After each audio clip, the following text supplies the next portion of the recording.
বছরখানেক আগে সিরাজগঞ্জ নলকা আঞ্চলিক সড়কের শিয়ালকোল এলাকায় বেইলি ব্রিজ ভেঙে গেলেও সংস্কার না করে রেখে দেওয়া হয়।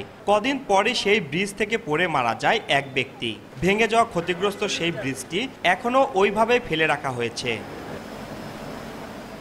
এদিকে সিরাজগঞ্জ রায়গঞ্জ আঞ্চলিক সড়কের কাঠের পুল থেকে ধানগড়া পর্যন্ত ২০ কিলোমিটারের মধ্যে রয়েছে ৫টি ঝুঁকিপূর্ণ বেইলি ব্রিজ। দীর্ঘদিনের পুরনো এসব ব্রিজ দিয়ে ঝুঁকি নিয়েই প্রতিদিন শত শত যানবাহন চলাচল করছে। এতে প্রায়ই ঘটছে ছোট বড় দুর্ঘটনা। সড়ক ও জনপথ বিভাগ ব্রিজের উভয় পাশে ঝুঁকিপূর্ণ ব্রিজ দিয়ে ৫ টনের অধিক ওজনের যানবাহন চলাচল নিষেধ সম্বলিত সাইনবোর্ড লাগালেও তা মানা হচ্ছে না।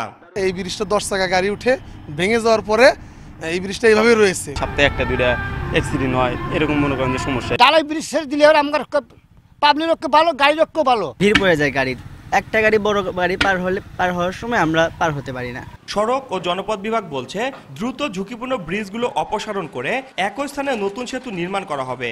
আমরা রায়গঞ্জ রাস্তার যে 5টি বেইলি ব্রিজ আছে এগুলো আমরা প্রতিস্থাপন করে পুনর্নির্মাণ করব। এটি আমরা প্রকল্প প্রণয়ন করতেছি এবং খুব শীঘ্রই আমরা এই প্রকল্পটা আমরা প্রেরণ করতে পারবো অনুমোদনের জন্য। আর যেটা নলকার যে বেইলি সেতুটা আছে এটা পাশে আমাদের কিছু আমরা পিএমপি সেতু নির্মাণ করে থাকি। আমরা সেই সেতু প্রকল্পে এইটা নিয়ে আমরা এই কাজটা করে দিতে পারবো।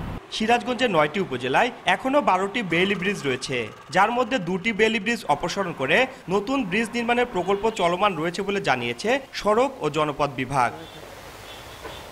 রিঙ্কু কুণ্ডু, সময় সংবাদ, সিরাজগঞ্জ।